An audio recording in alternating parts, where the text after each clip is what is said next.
Hello sir, आवाज आ रही है जी साਰਿਆਂ ਨੂੰ?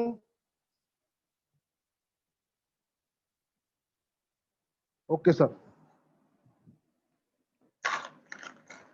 नमस्कार जी सारे मेरे अफसर साहबान, आई टॉट लालड़ू का स्टाफ, मेरे कलीग इंस्ट्रक्टर साहबान ਅਤੇ ਪਾਰਟਿਸਿਪੇਟ ਕੀਤੇ ਸਟੂਡੈਂਟ ਜਿਨ੍ਹਾਂ ਨੂੰ ਸਾਰਿਆਂ ਨੂੰ ਮੇਰੀ ਪਿਆਰ ਭਰੀ ਸਤਿ ਸ਼੍ਰੀ ਅਕਾਲ। ਜਿਨ੍ਹਾਂ ਨੇ ਪਾਰਟਿਸਿਪੇਟ ਕੀਤਾ ਹੈ, ਮੈਂ ਤੁਹਾਨੂੰ ਦੱਸਣਾ ਚਾਹੁੰਦਾ ਹਾਂ ਕਿ ਸਾਡੇ ਮਾਣਯੋਗ ਸਾਡੇ ਅਫਸਰ ਸਾਹਿਬਾਨ ਸਦਕਾ ਸਾਡੇ ਇੰਸਪੈਕਟਿੰਗ ਅਫਸਰ आरपी सिंह, साडे डिप्टी डायरैक्टर विजेंद्र धमन साहब अते ITI लालड़ू का स्टाफ दे सदका साडे पंजाब दे इंस्ट्रक्टर सदका ITI पंजाब स्किल का एक प्लेटफार्म बनया है। इस प्लेटफार्म के उपर सानू पंजाबी दे विच वीडियो लैक्चर, थ्योरी, प्रैक्टिकल मिलते हैं। अगर आप इस तरह सानू पंजाबी दे विच वीडियो लैक्चर मिलते रहन तां ITI पंजाब स्किल दी यूट्यूब उपर जाके जरूर सबसक्राइब करो जी, ताकि सानू इस तरह के पंजाबी दे विच वीडियो लैक्चर मिलते रहन।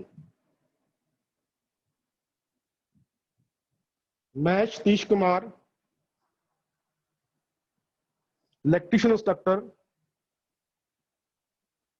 गवर्नमेंट ITI बुलाडा, मानसा डिस्ट्रिक्ट। तो हाँ, मेरा टॉपिक अज का टॉपिक है इलैक्ट्रिकल सर्किट। इलैक्ट्रिक सर्किट ते ओम्स लॉ बारे है। साडे NSQF दे सिलेबस अनुसार यह 14वां वीक है।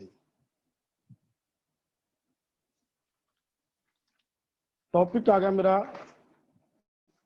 Electrical circuit. इलैक्ट्रिकल सर्किट की चीज है?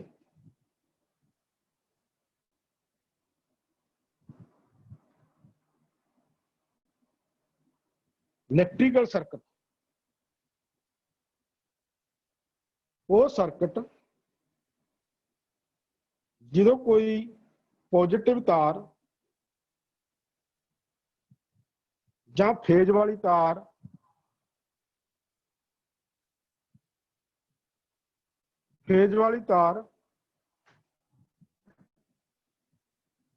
किसी लोड विचों दी लंघदी हुई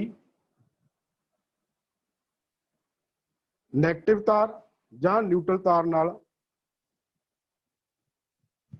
तक चली जाती है तो एक बन जाता है सर्किट बन जाता है। मेरे कहने का भाव, जे फेज वाली तार लोड विच जाती है तो न्यूट्रल नाल जाके लिंक कर जे तो एक सर्किट बन जाता है। इस तरह जो पॉजिटिव वाली DC दे विच सर्किट है तो पॉजिटिव वाली तार नैगेटिव तार नाल जाके लिंक कर जाए तो एक पूरा सर्किट बन जाता है। इस सर्किट नूं पूरा करने वास्ते सानू जो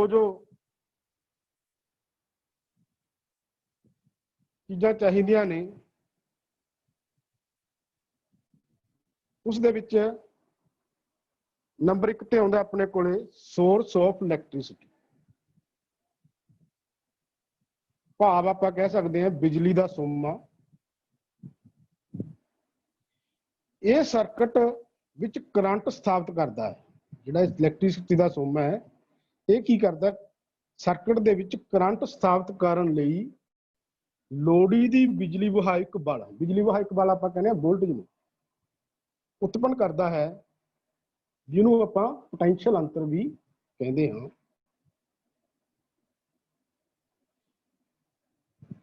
ਜੇ ਏਸੀ ਸਪਲਾਈ ਹੈ ਤਾਂ ਆਪਣੇ ਕੋਲੇ ਸੋਰਸ ਕਿਹੜਾ ਹੋ ਗਿਆ, ਆਪਣੇ ਕੋਲੇ ਪਾਵਰ ਪਲਾਂਟ ਜਨਰੇਟਰ। ਜੇ ਆਪਣੇ ਕੋਲੇ ਡੀਸੀ ਸਪਲਾਈ ਹੈ ਤਾਂ ਆਪਣੇ ਕੋਲ ਕੀ ਹੋ ਗਿਆ, ਸੈੱਲ ਜਾਂ ਵੋਲਟ ਬੈਟਰੀ ਤੋਂ ਆਪਾਂ ਇਹ ਸੋਰਸ ਪ੍ਰਾਪਤ ਕਰਦੇ ਹਾਂ। ਦੂਜਾ ਇਸ ਵਿੱਚ ਹੈ ਕੰਡਕਟਰ। ਕੰਡਕਟਰ ਕੀ ਹੈ, ਇੱਕ ਮਾਧਿਅਮ ਹੈ ਜਿਹੜਾ ਇਲੈਕਟ੍ਰਿਸਿਟੀ ਨੂੰ ਲੈ ਕੇ ਜਾਂਦਾ ਹੈ।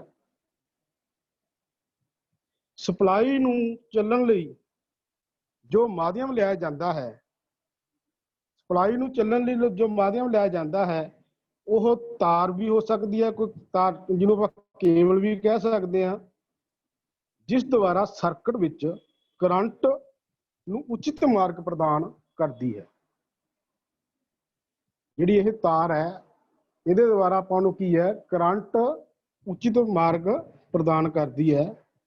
ਇਹ ਆਮ ਤੌਰ ਤੇ ਤਾਰਾਂ ਤਾਂਬੇ ਜਾਂ ਐਲੂਮੀਨੀਅਮ ਦੀਆਂ ਹੁੰਦੀਆਂ ਹਨ।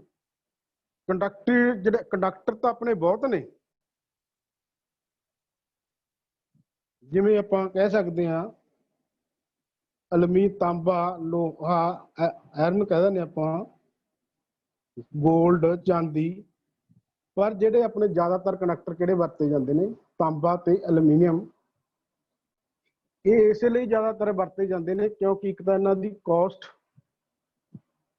ਬਹੁਤ ਆਪਾਂ ਨੂੰ ਸਸਤੀ ਪੈਂਦੀ ਹੈ, ਬਾਜ਼ਾਰ ਵਿੱਚ ਮਿਲਣ ਵਿੱਚ ਆਸਾਨੀ ਹੈ, ਫਲੈਕਸੀਬਲ ਹੀ ਹੈ ਤੇ ਕਨੈਕਟੀਵਿਟੀ ਵੀ ਇਹਨਾਂ ਦੀ ਵਧੀਆ ਹੈ। ਤੀਜਾ ਆਪਣੇ ਕੋਲੇ ਇਹਦੇ ਵਿੱਚ ਕੀ, ਆਪਣੇ ਸਰਕਟ ਦੇ ਵਿੱਚ ਕੀ ਚਾਹੀਦੇ ਨੇ, ਆਪਣੇ ਕੋਲੇ ਕੰਟਰੋਲਿੰਗ ਡਿਵਾਈਸ। ਕੰਟਰੋਲਿੰਗ ਡਿਵਾਈਸ ਕੀ ਹੁੰਦੇ ਨੇ, ਇਹਨਾਂ ਦੀ ਵਰਤੋਂ ਕਰੰਟ ਦਾ ਰਾਸਤਾ ਓਪਨ ਜਾਂ ਕਲੋਜ਼ਡ ਕਰਨ ਲਈ ਕੀਤੀ ਜਾਂਦੀ ਹੈ। ਕਹਿਣ ਦਾ ਭਾਵ ਕਰੰਟ ਆਨ ਜਾਂ ਆਫ ਕਰਨ ਲਈ ਇਹਨਾਂ ਦੀ ਵਰਤੋਂ ਕੀਤੀ ਜਾਂਦੀ ਹੈ।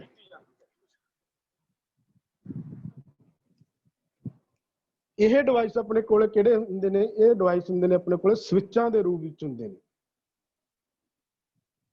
ਸਵਿਚ ਆਨ ਆਫ ਕਰਨ ਦੇ ਰੂਪ ਵਿੱਚ ਇਹ ਡਿਵਾਈਸ ਵਰਤੇ ਜਾਂਦੇ ਨੇ। ਚੌਥਾ ਡਿਵਾਈਸ ਆਪਾਂ ਨੂੰ ਸਰਕਟ ਦੇ ਵਿੱਚ ਚਾਹੀਦਾ ਹੈ ਸੇਫਟੀ ਡਿਵਾਈਸ। ਇਸ ਦੀ ਵਰਤੋਂ ਸਰਕਟ ਵਿੱਚ ਲੱਗੀਆਂ ਚੀਜ਼ਾਂ ਨੂੰ ਸੁਰੱਖਿਆ ਪ੍ਰਦਾਨ ਕਰਨਾ ਹੈ। ਇਹ ਕਿਹੜੇ ਹੁੰਦੇ ਨੇ ਆਪਣੇ ਕੋਲੇ, MCB, ਸਰਕਟ ਬ੍ਰੇਕਰ ਅਤੇ ਕਈ ਪ੍ਰਕਾਰ ਦੀਆਂ ਰਿਲੇਆਂ ਦੇ ਰੂਪ ਵਿੱਚ ਸਾਨੂੰ ਮਿਲਦੇ ਨੇ। ਪੰਜਵਾਂ ਜਿਹੜਾ ਆਪਣੇ ਕੋਲ ਮੇਨ ਪੁਆਇੰਟ ਹੈ ਸਰਕਟ ਦੇ ਵਿੱਚ, ਉਹ ਕੀ ਚਾਹੀਦਾ ਹੁੰਦਾ ਆਪਣੇ ਕੋਲੇ, ਜਿਹੜਾ ਮੇਨ ਹੈ ਉਹ ਕੀ ਹੈ, ਲੋਡ,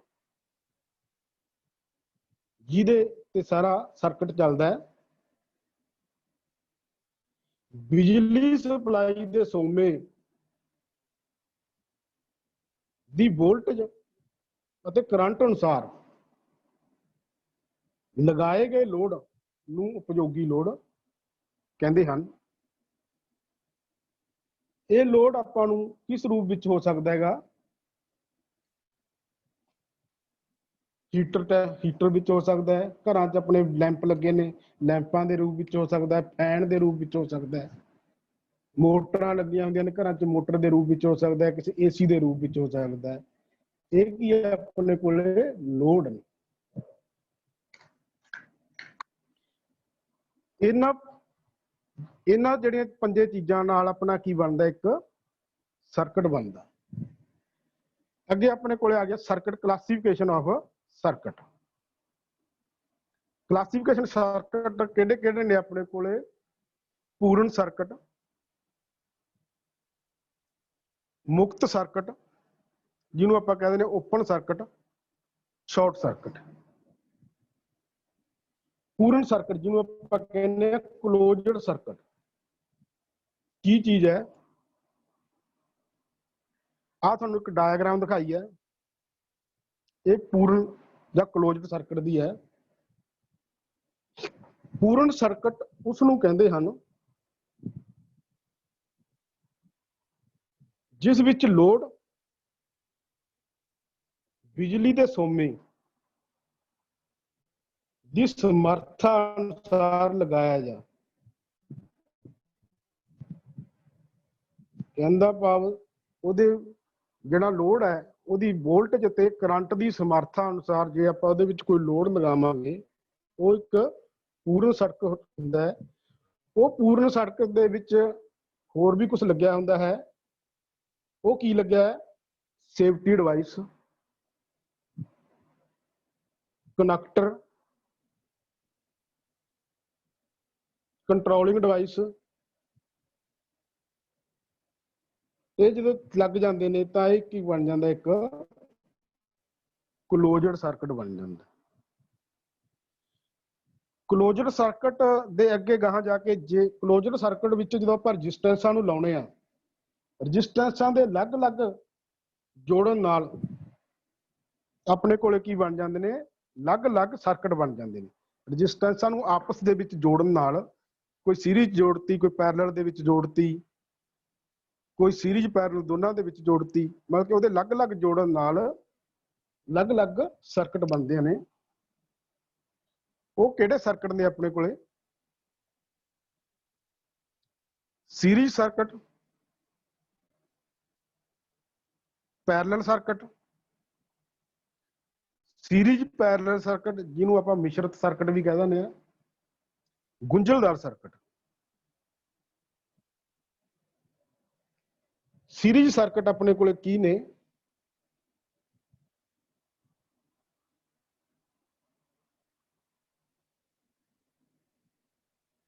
जो दो या दो तो वध रजिस्टेंसां नूं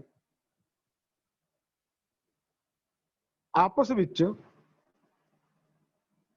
इस तरह जोड़िया जाता है कि उन्हां विचों प्रभावित होने वाली करंट हरेक रजिस्टेंस नूं समान मिले। जां आपां इस तरह भी कह सकते हैं जिहड़ियां इन्हां दीयां रजिस्टेंसां नूं हैड टू टेल जोड़िया जाए तां ये अपने कोले एक सीरीज सर्किट बन जाता है। सीरीज सर्किट दे विच आपां पहलां भी दस के हटे, हुणी दस के हटे भी करंट की हुंदी है? सेम हुंदी है। हरेक रजिस्टेंस दे विच करंट सेम होवेगी। भाव अपने कोले जिन्नी आपां आई दित्ती है एक सर्किट नूं तां आई वन दे विच भी आई दे बराबर होवेगी। कहण दा भाव जिहड़ी अपने कोले R1 रजिस्टेंस है उहदे विच I1 करंट है वो काहदे बराबर होएगी? आई दे बराबर होगी। जिहड़ी R2 रजिस्टेंस है उहदे विच भी I1 दे बराबर होवेगी। जिहड़ी R3 रजिस्टेंस है उहदे विच भी जिहड़ी I3 है वो किहदे बराबर होवेगी? वो I दे बराबर होवेगी। मेरा कहण दा भाव जिन्नी उहनूं सर्किट नूं करंट दित्ती है हरेक रजिस्टेंस दे विच उन्नी करंट होवेगी। इस विच अगे connection classification characteristic series circuit दे इस विच बी वोल्टेज काहदे बराबर हुंदी है? सीरीज सर्किट दे विच वोल्टेज बी जिहड़ी टोटल बी दित्ती है आपां जिन्ने सर्किट रजिस्टेंसां ने उन्हां दे जोड़ दे बराबर जिन्नी आपां उहनूं वोल्टेज दित्ती है वोल्टेज उसके बराबर होवे। मेरा कहने का भाव जी टोटल V कितनी होगी V1 plus V2 plus V3। Resistance 1 ਦੇ ਵਿੱਚ V1, रजिस्टेंस 2 ਦੇ ਵਿੱਚ V2, रजिस्टेंस 3 ਦੇ ਵਿੱਚ V3। ਜਦੋਂ ਇਹਨਾਂ ਦਾ ਤਿੰਨਾਂ ਦਾ ਆਪਾਂ ਜੋੜ ਕਰਾਂਗੇ ਤਾਂ ਟੋਟਲ V ਹੋਵੇਗੀ। ਹੁਣ ਓਮ ਦੇ ਨਿਯਮ ਅਨੁਸਾਰ V ਕਾਦੇ ਬਰਾਬਰ ਹੁੰਦੀ ਹੈ? V is equal to I over R ਦੇ। ਹੁਣ ਆਪਾਂ V ਦੀ ਜਗ੍ਹਾ ਤੇ IR ਲਿਖ ਸਕਦੇ ਹਾਂ। ਜਿਹੜਾ ਆਪਾਂ ਲਿਖਿਆਗਾ V is equal to V1 plus V2 plus V3। ਆ ਡਾਇਗਰਾਮ ਦੇ ਵਿੱਚ ਲਿਖਿਆ ਹੋਇਆ ਹੈ ਕਰੈਕਟਰਿਸਟਿਕਸ ਆਫ ਸੀਰੀਜ਼ ਕਨੈਕਸ਼ਨ ਦੇ ਵਿੱਚ। ਉਹਨਾਂ ਦੀ ਜਗ੍ਹਾ ਤੇ ਲਿਖ ਸਕਦੇ ਹਾਂ ਆਪਾਂ IR V ਦੀ ਜਗ੍ਹਾ ਤੇ, ਕਿਉਂਕਿ V is equal to IR ਦੇ। ਤਾਂ ਆਪਾਂ ਲਿਖ ਸਕਦੇ ਹਾਂ IR ਬਰਾਬਰ ਹੈ IR1 plus I2 R2 plus I3R3। ਹੁਣ ਦੂਜੇ ਪਾਸੇ ਆਪਾਂ ਕੀ ਕਹਿ ਰੱਖਿਆਗਾ I ਜਿਹੜੀ 1 ਹੈ I2 ਹੈ ਜਾਂ I3 ਹੈ ਉਹ ਕਿਹਦੇ ਬਰਾਬਰ ਹੈ? I ਦੇ ਬਰਾਬਰ ਹੈ। I1 I2 I3 ਦੀ ਜਗ੍ਹਾ ਤੇ ਆਪਾਂ I ਨੂੰ ਲਿਖ ਸਕਦੇ ਹਾਂ ਕਿਉਂਕਿ ਇਹ ਆਪਸ ਚ ਬਰਾਬਰ ਹਨ। ਇਸ ਲਈ ਆਪਾਂ ਕੀ ਲਿਖ ਸਕਦੇ ਹਾਂ IR ਬਰਾਬਰ ਕਾਦੇ ਹੋ ਗਿਆ IR1 plus IR2 plus IR3 ਦੇ। ਹੁਣ ਤਿੰਨਾਂ ਦੇ ਵਿੱਚ I ਇੱਕ ਕਾਮਨ ਆ ਗਿਆ, R1 ਦੇ ਵਿੱਚ ਵੀ, 2 ਦੇ ਵਿੱਚ ਵੀ, R3 ਦੇ ਵਿੱਚ ਵੀ I ਕਾਮਨ ਆ ਗਿਆ।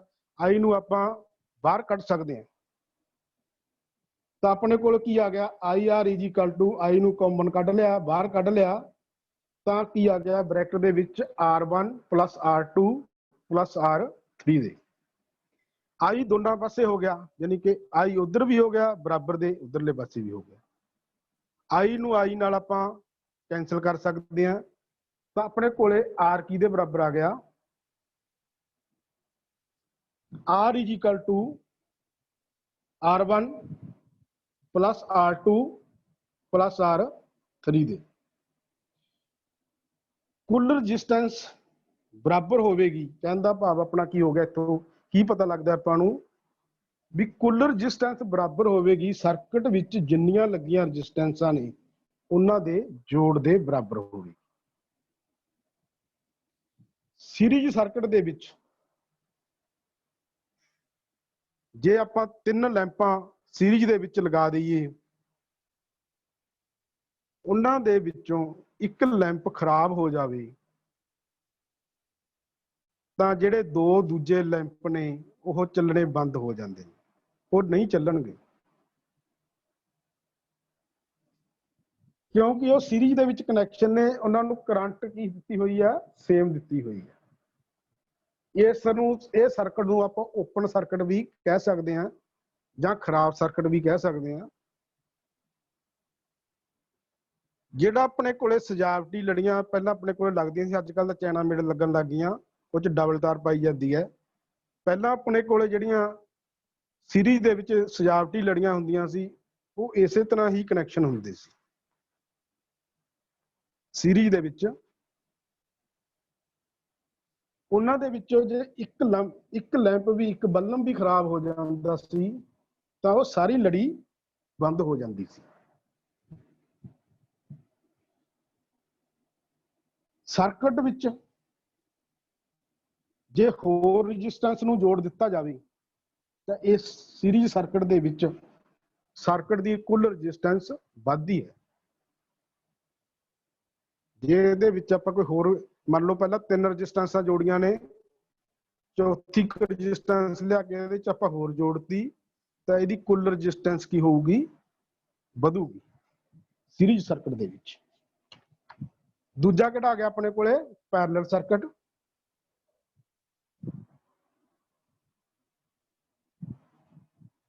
ਪੈਰਲਲ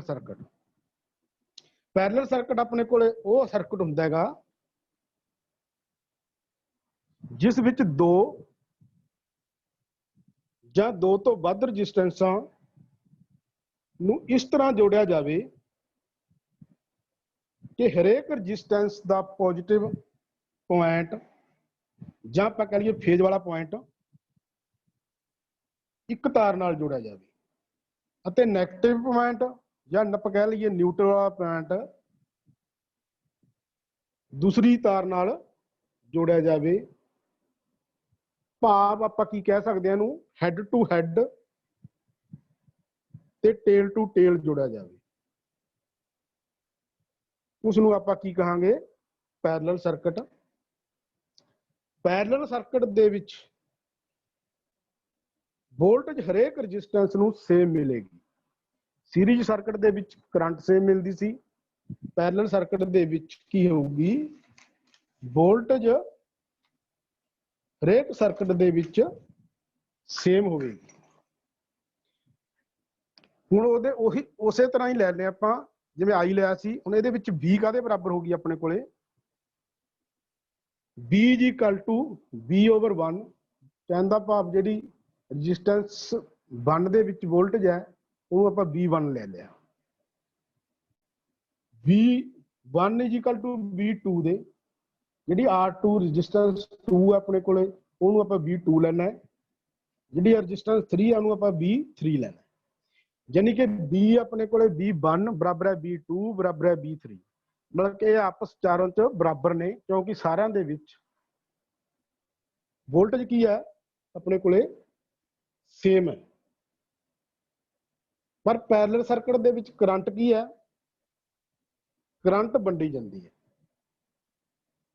तो I = आप की लिख सकते हैं, I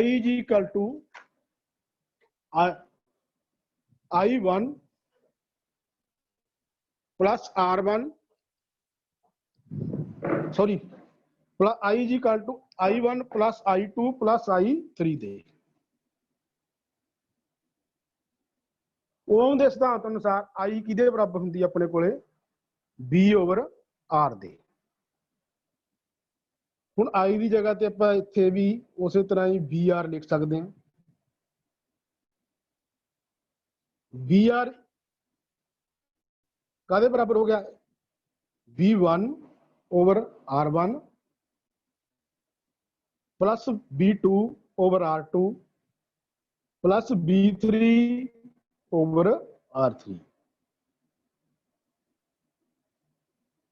ਹੁਣ ਆਪਾਂ ਦੂਜੇ ਪਾਸੇ ਆਪਾਂ ਕੀ ਕਹਿ ਰੱਖਿਆ ਹੈ, ਪੈਰਲਲ ਸਰਕਟ ਦੇ ਵਿੱਚ ਆ ਡਾਇਗਰਾਮ ਵਿੱਚ ਤੁਹਾਨੂੰ ਦਿਖਾਇਆ ਕਨੈਕਸ਼ਨ ਦੇ ਵਿੱਚ, ਦੂਜੇ ਪਾਸੇ ਆਪਾਂ ਕੀ ਕਹਿ ਰੱਖਿਆ, B = V1 ਵੀ ਬਰਾਬਰ ਹੈ, V2 ਵੀ V ਦੇ ਬਰਾਬਰ ਹੈ, V3 ਵੀ V ਦੇ ਬਰਾਬਰ ਹੈ। ਹੁਣ V1 ਜਾਂ V2 ਜਾਂ V3 ਦੀ ਜਗ੍ਹਾ ਤੇ ਆਪਾਂ B ਲਿਖ ਸਕਦੇ ਹਾਂ, ਕਿਉਂਕਿ ਇਹ ਆਪਸ ਚ ਬਰਾਬਰ ਨੇ। ਇਹਨਾਂ ਦੀ ਜਗ੍ਹਾ ਤੇ ਆਪਾਂ ਜਦੋਂ B ਲਿਖਾਂਗੇ ਤਾਂ ਕੀ ਆਪਣੇ ਕੋਲ ਇਕੁਏਸ਼ਨ ਬਣ ਗਈ, VR = V/R1 plus V/R2 plus V/R3। ਹੁਣ ਇਹਨਾਂ ਤਿੰਨਾਂ ਦੇ ਵਿੱਚ R1 R2 R3 ਦੇ ਵਿੱਚ ਜਿਹੜੀ V ਉੱਪਰ ਹੈ ਉਹ ਕੀ ਹੈ, ਸਾਰਿਆਂ ਦੇ ਵਿੱਚ ਕਾਮਨ ਹੈ। ਉਹਨੂੰ ਆਪਾਂ ਬਾਹਰ ਕੱਢ ਸਕਦੇ ਹਾਂ, ਬਾਹਰ ਕੱਢ ਕੇ ਆਪਾਂ ਲਿਖ ਸਕਦੇ ਹਾਂ V/R ਬਰਾਬਰ ਹੈ B bracket = 1/R1 plus 1/R2 plus 1/R3 ਦੇ। B ਨਾਲ B कैंसिल होगी तो 1/R1 काहदे बराबर हो गया, 1/R1 बराबर है 1/R बराबर है 1/R1 plus 1/R2 plus 1/R3 दे। तो पैरेलल सर्किट दे विच की होगी अपने कोले, वोल्टेज सेम ते करंट की जाती है अपने कोले वंडी जाती है, करंट वंडी जाती है। करंट दे अपने कोले इहदे विच पैरेलल सर्किट दे विच कई रास्ते हुंदे हन। इसे तरह आप सीरीज सर्किट दे विच जिवें 3 लैंप लए सी, उन्हां दे विचों एक लैंप अपने कोले खराब हो गया सी तां 2 लैंप उहदे विच बंद हो गए सी, पर जे पैरेलल सर्किट दे विच 3 लैंप लावांगे, जे एक लैंप खराब भी हो गया तो ਜਿਹੜੇ ਦੂਜੇ 2 लैंप ਚੱਲਦੇ ਰਹਿਣਗੇ। ਕਾਰਨ ਕੀ, ਉਹਨਾਂ ਨੂੰ ਕਰੰਟ ਤੇ ਵੋਲਟੇਜ ਆਪਾਂ ਨੂੰ ਸੇਮ ਮਿਲੀ ਜਾਂਦੀ ਹੈ ਤੇ ਨਾਲ ਕਰੰਟ ਵੀ ਮਿਲੀ ਜਾਂਦੀ ਹੈ, ਦੋਨੇ ਚੀਜ਼ਾਂ ਉਸ ਨੂੰ ਮਿਲ ਰਹੀਆਂ ਨੇ। ਸਰਕਟ ਦੀ ਜਿਹੜੀ ਕੁੱਲ ਰੈਜ਼ਿਸਟੈਂਸ ਹੋਵੇਗੀ, ਪੈਰਲਲ ਸਰਕਟ ਦੇ ਵਿੱਚ ਜਿਹੜੀ ਕੁੱਲ ਰੈਜ਼ਿਸਟੈਂਸ ਹੋਵੇਗੀ, ਉਹ ਜਿਹੜੀ ਸਰਕਟ ਦੇ ਵਿੱਚ ਸਭ ਤੋਂ ਘੱਟ ਰੈਜ਼ਿਸਟੈਂਸ ਹੈ ਉਸ ਤੋਂ ਵੀ ਘੱਟ ਹੋਵੇਗੀ। ਜਿਹੜੀ ਪੈਰਲਲ ਸਰਕਟ ਦੇ ਵਿੱਚ ਜਿਹੜੀ ਮੰਨ ਲਓ ਸਾਰੀ ਰੈਜ਼ਿਸਟੈਂਸ ਕੱਢਣੀ ਹੋਵੇ ਆਪਾਂ ਟੋਟਲ, ਉਹ ਜਿਹੜੀ ਸਰਕਟ ਦੇ ਵਿੱਚ ਸਭ ਤੋਂ ਘੱਟ ਰੈਜ਼ਿਸਟੈਂਸ ਹੈ ਉਸ ਤੋਂ ਵੀ ਘੱਟ ਹੋਵੇਗੀ ਜੇ ਤੁਸੀਂ ਹੱਲ ਕਰਕੇ ਇਹਨੂੰ ਦੇਖੋ। ਟੋਟਲ ਰੈਜ਼ਿਸਟੈਂਸ ਜਾਨੀ ਕਿ ਇਹਦੀ ਕੀ ਹੁੰਦੀ ਹੈ, ਘੱਟ ਹੁੰਦੀ ਹੈ। ਅੱਗੇ ਆਪਣੇ ਕੋਲ ਆ ਗਿਆ ਮਿਸ਼ਰਤ ਸਰਕਟ, ਜਾਂ ਆਪਾਂ ਕਹਿ ਸਕਦੇ ਹਾਂ series parallel circuit. Series parallel circuit ਕੀ ਹੁੰਦੇ ਨੇ? ਉਹ ਸਰਕਟ ਜਿਨ੍ਹਾਂ ਵਿੱਚ 3 ਜਾਂ 3 ਤੋਂ ਵੱਧ ਰੈਜ਼ਿਸਟੈਂਸਾਂ ਨੂੰ ਇਸ ਤਰ੍ਹਾਂ ਜੋੜਿਆ ਜਾਵੇ ਕਿ ਉਹਨਾਂ ਵਿੱਚ ਸੀਰੀਜ਼ ਅਤੇ ਪੈਰਲਲ ਦੋਨਾਂ ਦੀਆਂ ਵਿਸ਼ੇਸ਼ਤਾਵਾਂ ਆ ਜਾਣ। ਨਾਲੇ ਤਾਂ ਉਹ ਸੀਰੀਜ਼ ਦੇ ਵਿੱਚ ਜੁੜਿਆ ਹੋਵੇ, ਜਿਵੇਂ ਤੁਹਾਨੂੰ ਸਰਕਟ ਦੇ ਵਿੱਚ ਦਿਖਾਇਆ ਗਿਆ ਹੈ ਸਲਾਈਡ ਦੇ ਉੱਪਰ, ਨਾਲੇ ਤਾਂ ਉਹਦੇ ਵਿੱਚ ਸੀਰੀਜ਼ ਪਹਿਲੀ ਜਿਹੜੀ ਰੈਜ਼ਿਸਟੈਂਸ ਹੈ ਸੀਰੀਜ਼ ਦੇ ਵਿੱਚ ਜੁੜੀ ਹੈ, ਦੂਜੀ ਤੇ ਤੀਜੀ ਆਪਣੇ ਕੋਲ ਰੈਜ਼ਿਸਟੈਂਸ ਹੈ ਕੀ ਹੈ, ਇਹ ਪੈਰਲਲ ਦੇ ਵਿੱਚ ਜੁੜੀ ਹੈ। ਇਹਨਾਂ ਦੇ ਵਿੱਚ ਇਸ ਸਰਕਟ ਦੇ ਵਿੱਚ ਇਹਦੇ ਦੋਨੇ ਗੁਣ ਆ ਗਏ, ਨਾਲੇ ਤਾਂ ਸੀਰੀਜ਼ ਆ ਗਿਆ ਤੇ ਨਾਲੇ ਪੈਰਲਲ ਆ ਗਿਆ। ਹੁਣ ਜਦੋਂ ਇਸ ਸਰਕਟ ਦੀ ਆਪਾਂ ਰੈਜ਼ਿਸਟੈਂਸ ਕੱਢਣੀ ਹੈ, ਇਸ ਸਰਕਟ ਦੀ ਰੈਜ਼ਿਸਟੈਂਸ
हेलो आ गई आवाज?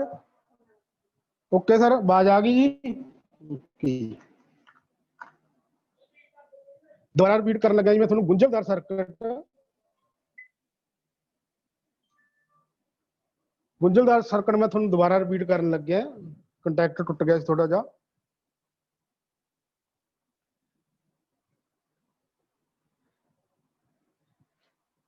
एक मिनट मैं थोड़ा जी स्क्रीन ऑफ होगी ना, एक मिनट कर दो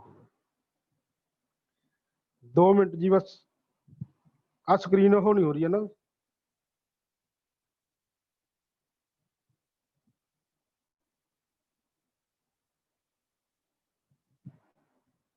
स्क्रीन आ रही है मड़ी जी, देखियो मड़ी जी। हेलो हुण आई है, सॉरी माड़ा कनेक्ट हो गया सी। ਹੁਣ ਆਪਣੇ ਕੋਲ ਕੀ ਹੈਗਾ ਜੀ, ਗੁੰਝਲਦਾਰ ਸਰਕਟ, ਕਿਰਚੌਫ ਲਾ ਜਿਹਨੂੰ ਆਪਾਂ ਕਹਿੰਦੇ ਨੇ।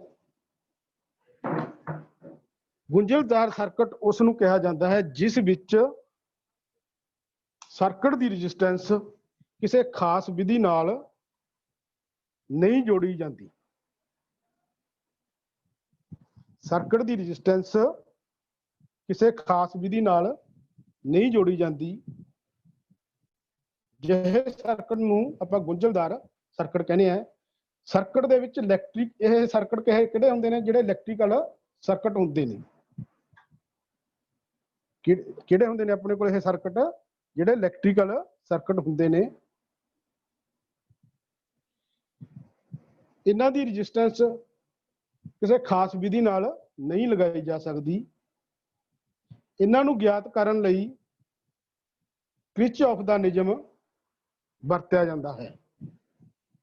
ਇਹਨਾਂ ਨੂੰ ਜੇ ਇਹਨਾਂ ਦੀ ਆਪਾਂ ਰੈਜ਼ਿਸਟੈਂਸ ਨੂੰ ਕੱਢਣਾ ਹੋਵੇ ਤਾਂ ਕਿਰਚੌਫ ਦਾ ਨਿਯਮ ਗਿਆਤ ਕੀਤਾ ਜਾਂਦਾ ਦੁਆਰਾ ਇਸ ਨੂੰ ਆਪਾਂ ਗਿਆਤ ਕਰਦੇ ਹਾਂ।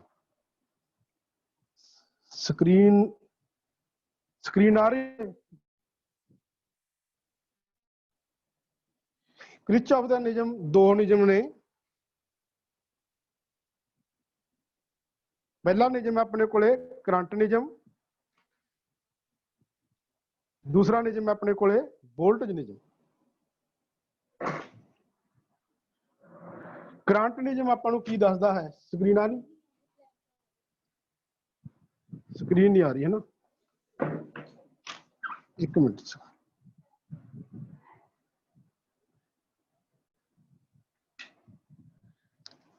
ਸਕਰੀਨ ਕਿੱਧਰ ਚਲੀ ਗਈ?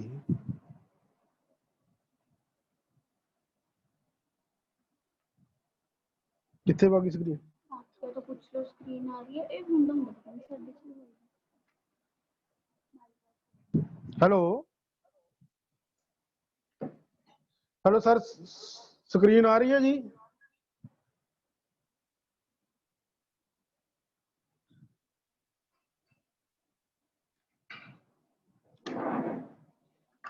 चलो जो नहीं आ रही तो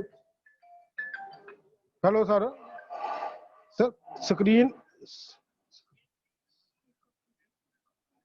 ठीक है सर, ओके।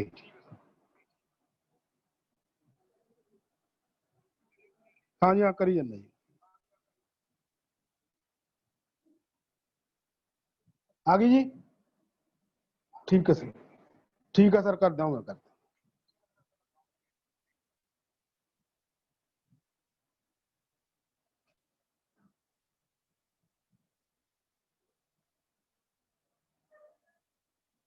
ठीक है सर, ओके जी। अपने को आ गया दूजा अपने को गुंझलदार सर्किट। गुंझलदार सर्किट अपने को की चीज होंगी है जी? सॉरी पहला माड़ा जिहा कंडक्ट विचों खत्म हो गया सी। गुंझलदार सर्किट अजिहा सर्किट है जिस विच रजिस्टर्सां नूं किसी खास विधि नाल नहीं जोड़िया जा सकता।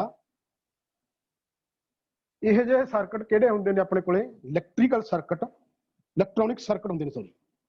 उन्हां दे विच जिहड़ियां रजिस्टैंसां लाईयां जांदियां ने वो किसी खास विधि नाल नहीं लाईयां जांदियां। उन्हां नूं इन्हां रजिस्टैंसां नूं ज्ञात करन वास्ते असीं किरचॉफ दा नियम यूज करते हैं। किरचॉफ दा नियम दे दो नियम ने, एक अपने कोले करंट नियम हुंदा है ते एक अपने कोले की हुंदा है वोल्टेज नियम हुंदा है। करंट नियम पहला एक हुंदा अपने कोले करंट नियम। करंट नियम आपां नूं की दसदा है? इस नियम अनुसार किसी भी सर्किट दे जोड़ बिंदु जां जंक्शन पॉइंट ते आउण वाली करंट ते जाण वाली करंट दा बीज गणित जोड़ सिफर हुंदा है। जां आपां नूं ऐ भी कह सकदे हां ते आउण वाली करंट दा जोड़ इस बिंदु तो जाण वालियां करंटां दा जोड़ बराबर हुंदा है। अपने सर्किट दिखाया एक, इहदे विच की है I1 ते I4 है, की है ये की है करंटां आ रही ने I2 ते I3 प्लस I5 ये की है करंटां जा रही ने। इहनूं आपां इस तरह कह सकते हैं हुण I1 प्लस I4 कादे बराबर होऊगा? I2 plus I3 plus I5 दे। दूजा नियम अपने कोले आ गया, आ गया वोल्टेज नियम। इस नियम नूं आपां महेश नियम का नाम भी दिता गया। इस नियम अनुसार ਕਿਸੇ ਬੰਦ ਇਲੈਕਟ੍ਰੋਨਿਕ ਸਰਕਟ ਦੇ ਵਿੱਚ ਵੱਖ-ਵੱਖ ਸ਼ਾਖਾਵਾਂ ਦੇ ਵਿੱਚ ਜਿਹੜੀ ਵੋਲਟੇਜ ਡ੍ਰੌਪ ਹੁੰਦੀ ਹੈ, ਕਹਿਣ ਦਾ ਭਾਵ ਜਿਹੜੀਆਂ ਵੱਖ-ਵੱਖ ਸ਼ਾਖਾਵਾਂ ਦੇ ਵਿੱਚ ਜਿਹੜੀ ਵੋਲਟੇਜ ਲੱਗੀ ਹੈ, ਜਿਹੜੀ ਮੇਨ ਵੋਲਟੇਜ ਦਿੱਤੀ ਹੈ ਆਪਾਂ ਉਹਦੇ ਬਰਾਬਰ ਹੁੰਦੀ ਹੈ। ਜਿਹੜੀ ਟੋਟਲ ਬੀ ਦਿੱਤੀ ਹੈ ਆਪਾਂ ਉਹਨੂੰ, ਜਿਹੜੀਆਂ ਉਹਦੀਆਂ ਵੱਖ-ਵੱਖ ਸ਼ਾਖਾਵਾਂ ਦੇ ਵਿੱਚ ਵੋਲਟੇਜ ਲੱਗੀ ਹੈ ਉਸ ਦੇ ਬਰਾਬਰ ਹੁੰਦੀ ਹੈ। ਇਹ ਆਪਣੇ ਕੋਲ ਆ ਗਿਆ ਜੀ ਦੂਜਾ ਨਿਯਮ, ਵੋਲਟੇਜ ਨਿਯਮ। ਅੱਗੇ ਆ ਗਿਆ ਆਪਣੇ ਕੋਲੇ ਸਰਕਟ ਦਾ ਦੂਜਾ, ਉਹ ਤਾਂ ਆਪਣੇ ਕੋਲ ਅਸੀਂ ਕਲੋਜ਼ਡ ਸਰਕਟ। ਹੁਣ ਆ ਗਿਆ ਆਪਣੇ ਕੋਲ ਓਪਨ ਸਰਕਟ। ਓਪਨ ਸਰਕਟ ਕਿਹਨੂੰ ਕਹਿੰਦੇ ਆਪਾਂ? ਜਦੋਂ ਸਰਕਟ ਦੀ ਕੋਈ ਤਾਰ ਜਾਂ ਲੋਡ ਜਾਂ ਕੋਈ ਰੈਜ਼ਿਸਟੈਂਸ ਰਸਤੇ ਵਿੱਚ ਟੁੱਟ ਜਾਵੇ ਤਾਂ ਉਹ ਕੀ ਬਣ ਜਾਂਦਾ ਹੈ? ਇੱਕ ਓਪਨ ਸਰਕਟ ਬਣ ਜਾਂਦਾ। ਓਪਨ ਸਰਕਟ ਨੂੰ ਆਪਾਂ ਕੀ ਕਹਿ ਸਕਦੇ ਹਾਂ? ਖਰਾਬ ਸਰਕਟ ਵੀ ਕਹਿ ਸਕਦੇ ਹਾਂ। ਕਹਿਣ ਦਾ ਭਾਵ ਜਦੋਂ ਵਿੱਚੋਂ ਕਿਸੇ ਦੀ ਤਾਰ ਟੁੱਟ ਗਈ ਤਾਂ ਉਹਦੀ ਸਪਲਾਈ ਬੰਦ ਹੋ ਗਈ ਤਾਂ ਇੱਕ ਉਹ ਓਪਨ ਸਰਕਟ ਜਾਂ ਖਰਾਬ ਸਰਕਟ ਵੀ ਕਹਾਉਂਦਾ ਹੈ। ਤੀਜਾ ਆਪਣੇ ਕੋਲ ਆ ਗਿਆ ਸ਼ਾਰਟ ਸਰਕਟ। ਸ਼ਾਰਟ ਸਰਕਟ ਕੀ ਹੈ? ਸਰਕਟ ਦੇ ਵਿੱਚ ਜਦੋਂ ਲੋਡ ਤੋਂ ਪਹਿਲਾਂ ਹੀ ਫੇਜ਼ ਵਾਲੀ ਤਾਰ ਜੁੜ ਜਾਂਦੀ ਹੈ, ਜਦੋਂ ਫੇਜ਼ ਵਾਲੀ ਤਾਰ ਜੁੜ ਜਾਂਦੀ ਹੈ ਤਾਂ ਉਹ ਕੀ ਬਣ ਜਾਂਦਾ ਹੈ? ਸ਼ਾਰਟ ਸਰਕਟ ਬਣ ਜਾਂਦਾ ਹੈ। ਸਾਨੂੰ ਪਤਾ ਹੈ ਕਰੰਟ ਹਮੇਸ਼ਾ ਸ਼ਾਰਟ ਰਾਹ ਲੈਂਦਾ ਹੈ। ਜਦੋਂ ਨਿਊਟਰਲ ਉਸ ਦੇ ਨਾਲ ਬਿਨਾਂ ਲੋਡ ਤੋਂ ਜੁੜ ਜਾਵੇ ਤਾਂ ਕਰੰਟ ਫੇਜ਼ ਕੀ ਹੈ? ਕਰੰਟ ਕੀ ਹੈ? ਫੇਜ਼ ਤੋਂ ਨਿਊਟਰਲ ਵਾਲੇ ਪਾਸੇ ਹੋ ਜਾਂਦਾ ਹੈ ਤਾਂ ਉਹ ਇੱਕ ਸ਼ਾਰਟ ਸਰਕਟ ਬਣ ਜਾਂਦਾ ਹੈ। ਰੈਜ਼ਿਸਟੈਂਸ ਦੇ ਨਿਯਮ। ਰੈਜ਼ਿਸਟੈਂਸ ਦੇ ਨਿਯਮ ਕੀ ਹੈ? ਚਾਲਕ ਉੱਪਰ ਰੈਜ਼ਿਸਟੈਂਸਾਂ ਦਾ ਕੀ ਪ੍ਰਭਾਵ ਹੈ? ਜਿਹੜਾ ਚਾਲਕ ਕੀ ਹੈ? ਪਹਿਲਾਂ ਤਾਂ ਆਪਣੇ ਕੋਲੇ ਆਪੋ ਚਾਲਕ ਆਪਣਾ ਇੱਕ ਕਨੈਕਟਰ ਹੈ। ਉਹੀ ਤਾਂ ਜਿਹੜਾ ਤਾਂਬਾ ਐਲੂਮੀਨੀਅਮ ਜਿਹਦੇ ਰਾਹੀਂ ਇਲੈਕਟ੍ਰੋਨ ਚੱਲਦੇ ਨੇ, ਉਹ ਕੀ ਹੈ? ਕਨੈਕਟਰ ਹੈ। ਉਹਦੇ ਉੱਤੇ ਚਾਲਕ ਦਾ ਕੀ ਪ੍ਰਭਾਵ ਪੈਂਦਾ ਹੈ? ਉਸ ਦੇ ਨਿਯਮਾਂ ਅਨੁਸਾਰ ਪਹਿਲਾ ਨਿਯਮ ਆਪਾਂ ਨੂੰ ਕੀ ਦੱਸਦਾ ਹੈ? ਕਿਸੇ ਕੰਡਕਟਰ ਦਾ ਰੈਜ਼ਿਸਟੈਂਸ ਉਸ ਦੀ ਲੰਬਾਈ ਦੇ ਸਮਾਨ ਅਨੁਪਾਤੀ ਹੈ। ਕਹਿਣ ਦਾ ਭਾਵ ਜੇ ਰੈਜ਼ਿਸਟੈਂਸ ਵਧੂਗੀ ਤਾਂ ਲੰਬਾਈ ਵੀ ਵਧੂਗੀ। ਇਸ ਲਈ ਆਪਾਂ ਕਹਿ ਸਕਦੇ ਹਾਂ R is proportional to L ਦੇ। ਦੂਜਾ ਨਿਯਮ ਕੀ ਦਾ ਕਹਿੰਦਾ ਆਪਾਂ ਨੂੰ? ਕਿਸੇ ਕੰਡਕਟਰ ਦਾ ਰੈਜ਼ਿਸਟੈਂਸ ਉਸ ਦੇ ਕ੍ਰਾਸ ਸੈਕਸ਼ਨ ਏਰੀਏ ਦੇ ਉਲਟ ਅਨੁਪਾਤੀ ਹੈ। ਕਹਿਣ ਦਾ ਭਾਵ ਆਪਣਾ ਜੇ ਰੈਜ਼ਿਸਟੈਂਸ ਵੱਧਦੀ ਹੈ ਤਾਂ ਏਰੀਆ ਕੀ ਹੋਊਗਾ? ਘਟੇਗਾ। ਜੇ ਏਰੀਆ ਵੱਧਦਾ ਹੈ ਤਾਂ ਰੈਜ਼ਿਸਟੈਂਸ ਕੀ ਹੋਊਗੀ? ਘਟੇਗੀ। ਤਾਂ ਆਪਾਂ ਇਹਨੂੰ ਕੀ ਲਿਖ ਸਕਦੇ ਹਾਂ? R is equal to 1/ਏਰੀਆ। ਤੀਜਾ ਨਿਯਮ ਕੀ ਦਾ ਕਹਿੰਦਾ ਆਪਣੇ ਕੋਲ ਇਹਦੇ ਵਿੱਚ ਕੰਡਕਟਰ ਦਾ? ਕਿਸੇ ਕੰਡਕਟਰ ਦੀ ਰੈਜ਼ਿਸਟੈਂਸ ਉਸ ਦੀ ਪਦਾਰਥ ਦੀ ਪ੍ਰਕਿਰਤੀ ਤੇ ਵੀ ਨਿਰਭਰ ਕਰਦੀ ਹੈ ਕਿ ਕੰਡਕਟਰ ਕਿਸ ਧਾਤ ਦਾ ਹੈ। ਕੰਡਕਟਰ ਦੀ ਜਿਹਨੇ ਕਿ ਅਲੱਗ-ਅਲੱਗ ਧਾਤਾਂ ਦਾ ਜਿਹੜੀ ਅਲੱਗ-ਅਲੱਗ ਰੈਜ਼ਿਸਟੈਂਸ ਹੁੰਦਾ ਹੈ। ਇਸ ਲਈ ਉਸ ਕਹਿ ਸਕਦੇ ਹਾਂ ਵੀ ਜਿਵੇਂ ਕਿ ਕਾਪਰ ਦਾ ਆਪਣੇ ਕੋਲੇ ਕੀ ਆ ਜਾਂਦਾ 1.78 ਅਤੇ ਐਲੂਮੀਨੀਅਮ ਦਾ 2.94 ਹੈਗੀਆਂ ਦੋਨੇ ਹੀ ਧਾਤਾਂ ਨੇ, ਪਰ ਉਹਨਾਂ ਦਾ ਰੈਜ਼ਿਸਟੈਂਸ ਕੀ ਹੈ? ਅਲੱਗ-ਅਲੱਗ ਹੈ। ਇਹਨੂੰ ਆਪਾਂ ਸਪੈਸੀਫਿਕ ਰੈਜ਼ਿਸਟੈਂਸ ਜਾਂ ਵਿਸ਼ਿਸ਼ਟ ਪ੍ਰਤੀਰੋਧ ਵੀ ਕਹਿ ਸਕਦੇ ਹਾਂ। ਇਸ ਨੂੰ ਰੋ ਸ਼ਬਦ ਨਾਲ ਲਿਖਿਆ ਜਾਂਦਾ ਹੈ। R is equal to proportional to rho। ਕਹਿਣ ਦਾ ਭਾਵ ਰੈਜ਼ਿਸਟੈਂਸ ਵਧੂਗੀ ਤਾਂ ਰੋ ਵੀ ਵਧੇਗਾ, ਰੈਜ਼ਿਸਟੈਂਸ ਘਟੇਗੀ ਤਾਂ ਰੋ ਵੀ ਘਟੇਗਾ। ਚੌਥਾ ਨਿਯਮ ਆਪਾਂ ਨੂੰ ਕੀ ਦੱਸਦਾ ਹੈਗਾ? ਕਿਸੇ ਕੰਡਕਟਰ ਦਾ ਤਾਪਮਾਨ ਤੇ ਵੀ ਨਿਰਭਰ ਕਰਦਾ ਹੈਗਾ। ਕਹਿਣ ਦਾ ਭਾਵ ਧਾਤ ਦਾ ਤਾਪਮਾਨ ਵਧੂਗਾ ਤਾਂ ਰੈਜ਼ਿਸਟੈਂਸ ਦਾ ਵੀ ਵਧੂਗੀ। ਕੁਝ ਧਾਤਾਂ ਅਜਿਹੀਆਂ ਵੀ ਹੁੰਦੀਆਂ ਨੇ ਜਿਨ੍ਹਾਂ ਦਾ ਤਾਪਮਾਨ ਵਧਣ ਨਾਲ ਰੈਜ਼ਿਸਟੈਂਸ ਘਟਦਾ ਹੈ। ਉਹ ਕੀ ਆ ਜਾਂਦੀ ਹੈ? ਕਾਰਬਨ। पर ज्यादातर ਜਿਹੜੀਆਂ ਧਾਤਾਂ ਦੇ ਸ਼ੁੱਧ ਧਾਤਾਂ ਨੇ ਉਹਨਾਂ ਦਾ ਕੀ ਹੈ, ਤਾਪਮਾਨ ਵੱਧਦਾ ਹੈ ਤਾਂ ਰੈਜ਼ਿਸਟੈਂਸ ਵੀ ਵੱਧਦੀ ਹੈ। यानी कि रजिस्टेंस टैंपरेचर ते भी निर्भर करती है। जे टैंपरेचर बढ़ता रजिस्टेंस भी बढ़ूगी। इस अकॉर्डिंगली एक मैं न्यूमेरिकल दिता तो जिहदे राही मैं तुहानूं समझाएगा कि अपना रजिस्टेंस किवें बढ़दा हैगा।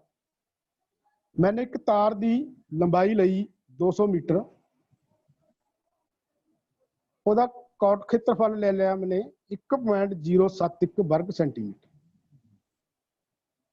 तांबे का विशिष्ट प्रतिरोध आपां नूं पता भी 1.724 मैक्रो ओम हुंदा है। मैक्रो का मतलब की हुंदा है 10 की पावर -6। तो आपां तांबे का की करना है, प्रतिरोध ज्ञात करना। हुण इहदे विच की दित्ता आपां नूं L दित्ती है 200 मीटर, एरिया दित्ता अपने कोले 1.071 वर्ग सेंटीमीटर। रो जिन्होंने आप विशिष्ट प्रतिरोध भी कहने हैं, वो की दिता अपने को 1.724 मैक्रो। हुण इन्हां दे विच जिहड़ा अपने को लंबाई दित्ती है मीटरां च दित्ती है, जिहड़ा एरिया दिता आपां नूं सेंटीमीटर च दिता है, रो दिता आपां नूं सेंटीमीटर च दिता है। इन्हां दी स्केल आपां नूं की करनी पैनी है, बराबर करनी पैनी है। जां तां आपां नूं मीटर दे सेंटीमीटर बनाउणे पैणगे जां सेंटीमीटरां दे मीटर बनाउणे पैणगे। इस लई आपां लंबाई नूं की कर लिया, सेंटीमीटर बना लिया। हुण लंबाई अपने को कितनी होगी 200 गुना 100 सेंटीमीटर। हुण तांबे की आपां रजिस्टेंस कढनी है। रजिस्टेंस काहदे बराबर हुंदी है, रो गुना L बटे एरिया। जो आपां इन्हां दी कीमत भर देंगे R = 1/7 1.724 बटे 10 की पावर 6 मैक्रो ओम। मैक्रो ओम का मतलब की हुंदा 10 की पावर -6। इस करके उन्होंने आपां 10 की पावर 6 नूं आपां थल्ले ला लांगे। गुना आपां लंबाई कितनी अपने को 200 गुना 100, क्योंकि आपां 100 आपां तां लाया क्योंकि आपां सेंटीमीटर बना लए। उहदे डिवाइड की करांगे आपां उहदा एरिया। एरिया अपने को की है 1.071। जो आपां नूं मल्टीप्लाई करांगे तो रजिस्टेंस कितनी आ जाऊगी अपने को 0.032 ओम दे आ जाऊगी। हुण आपां इस नूं सिद्ध करने वास्ते की मैं क्यों न्यूमेरिकल लिया, इसे करके लिया। हुण आपां लंबाई नूं की कर दईए, दुगना कर दईए।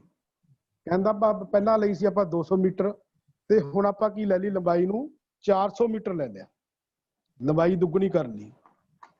एरिया अपने कोले उन्ना ही है, स्पैसिफिक रजिस्टेंस अपने कोले उन्नी ही है, सेम ही है। जे हुण आपां इन्हां नूं मल्टीप्लाई करांगे तो 1.724 बटे 10 की पावर 6 गुना लंबाई अपने को कितनी होगी 400 गुना 100 डिवाइड बाय एरिया उन्ना ही अपने को 1.071। जो आप डिवाइड करांगे तो यदि रजिस्टेंस कितनी आऊगी कैलकुलेट करांगे आपां तो 0.064 ओम दे आ गई। कहने का भाव की आ गई अपने को दुगनी होगी। और आप की कह सकते हैं भी लंबाई दुगनी करती तो रजिस्टेंस भी दुगनी हो गई। तीजा आप की कह सकते हैं, हुण ਇਹਦਾ ਆਪਾਂ कहता ਸੀ लंबाई बराबर लंबाई के समान अनुपाती है। हुण ਆਪਾਂ एरिए ਦੇ ਕੀ ਆਪਾਂ उल्ट अनुपाती है। हुण जे ਆਪਾਂ उस दी जगह ते एरिए ਨੂੰ दुगना कर दईए लंबाई की जगह ते, लंबाई सेम रख लीए, विशिष्ट प्रतिरोध सेम रख लीए, तो आप की करता हुण एरिए ਨੂੰ दुगना करता। हुण ਆਪਾਂ की आ गया अपने कोले रो अपने को 1.724 गुना 10 की पावर -6 सेंटीमीटर सेम ही है। एरिया आप दुगना करता 1.071 डबल करके की बन गया अपने को 2.412 वर्ग सेंटीमीटर आ गया। लंबाई आप सेम ही ले ली 200 गुना 100 सेंटीमीटर। तो जो इनू आप कैलकुलेट करांगे मल्टीप्लाई करांगे तो यह कितनी आ जाती है अपने को 0.016। कहने का भाव की हो गया अद्धी हो गई। आप एरिया डिस्टेंस की रह गई अद्धी रह गई। आप की कहा सी जे एरिया बढ़ता है तो रजिस्टेंस घटती है। हुण इत्थे की आप एरिया दुगना ले लिया, रजिस्टेंस अद्धी रह गई। ये अपने को सिद्ध हो गया भी एरिया बढ़िया तो रजिस्टेंस घट गई। तीजा अपने को आ गया टैंपरेचर कोफिशिएंट। टैंपरेचर कोफिशिएंट की चीज है, ਤਾਪਮਾਨ ਕਿਸੇ ਪਦਾਰਥ ਦੇ ਰੈਜ਼ਿਸਟੈਂਸ ਵਿੱਚ 0 ਡਿਗਰੀ ਸੈਂਟੀਗ੍ਰੇਡ, ਮੰਨ ਲਓ ਪਹਿਲਾਂ 0 ਡਿਗਰੀ ਸੈਂਟੀਗ੍ਰੇਡ ਹੈ, ਉਹਦਾ ਤਾਪਮਾਨ ਆਪਾਂ 1 ਡਿਗਰੀ ਸੈਂਟੀਗ੍ਰੇਡ ਵਧਾਤਾ, ਉਸ ਦੇ ਜੋ ਪ੍ਰਤੀਰੋਧ ਦੇ ਵਿੱਚ ਜੋ ਅੰਤਰ ਆਵੇਗਾ ਉਹਨੂੰ ਆਪਾਂ ਕੀ ਕਹਿੰਦੇ ਆ, ਟੈਂਪਰੇਚਰ ਕੋਫੀਸ਼ੀਐਂਟ ਕਹਿੰਦੇ ਆ। ਇਸ ਨੂੰ ਆਪਾਂ ਕਾਹਦੇ ਦੁਆਰਾ ਲਿਖਦੇ ਆ, ਅਲਫਾ ਦੁਆਰਾ ਲਿਖਿਆ ਜਾਂਦਾ ਹੈ। ਅੱਗੇ ਆਪਣੇ ਕੋਲੇ ਆ ਗਿਆ ਇਹਦਾ ਚਾਰਟ, ਟੈਂਪਰੇਚਰ ਕੋਫੀਸ਼ੀਐਂਟ ਦਾ ਚਾਰਟ। ਅਲੱਗ-ਅਲੱਗ ਧਾਤਾਂ ਦਾ ਅਲੱਗ-ਅਲੱਗ ਚਾਰਟ ਹੁੰਦਾ ਹੈਗਾ। ਮੰਨ ਲਓ ਆਪਾਂ 20 ਸੈਂਟੀਗ੍ਰੇਡ ਤੇ ਕਿਸੇ ਚਾਲਕ ਦਾ ਪਤਾ ਕਰਨਾ ਹੈ ਤਾਂ ਤਾਂਬੇ ਦਾ ਕਿੰਨਾ ਆਊਗਾ, 39.3, ਐਲੂਮੀਨੀਅਮ ਦਾ 40.3, ਪਿੱਤਲ ਦਾ 20, ਲੋਹੇ ਦਾ 65.0, ਜਰਮਨ ਦਾ 38.0, ਟੰਗਸਨ ਦਾ 47.0, ਨਿਕਲ ਦਾ 54.0, ਪਾਰੇ ਦਾ 8.9 ਤੇ ਕਾਰਬਨ ਦਾ -5। ਮੈਂ ਕਿਹਾ ਸੀ ਨਾ ਵੀ ਕਾਰਬਨ ਹੀ ਹੈ ਜਿਹਦਾ ਮਾਈਨਸ ਚ ਆਉਂਦਾ ਹੈ, ਬਾਕੀ ਜਿਹੜੀਆਂ ਸ਼ੁੱਧ ਧਾਤਾਂ ਨੇ ਉਹ ਪੋਜ਼ਿਟਿਵ ਚ ਹੀ ਜਾਂਦੀਆਂ ਨੇ। ਸਪੈਸੀਫਿਕ ਰੈਜ਼ਿਸਟੈਂਸ, ਸਪੈਸੀਫਿਕ ਰੈਜ਼ਿਸਟੈਂਸ ਕੀ ਹੈ ਇਹਦੇ ਵਿੱਚ? ਸਪੈਸੀਫਿਕ ਰੈਜ਼ਿਸਟੈਂਸ ਪਹਿਲਾਂ ਜਿਹੜੀ ਆਪਾਂ ਗੱਲ ਕਰਕੇ ਹਟੇ ਆ, ਜਿਹੜਾ ਰੋ ਹੁੰਦਾ ਰੋ ਨੂੰ ਹੀ ਸਪੈਸੀਫਿਕ ਰੈਜ਼ਿਸਟੈਂਸ ਕਿਹਾ ਜਾਂਦਾ ਹੈ।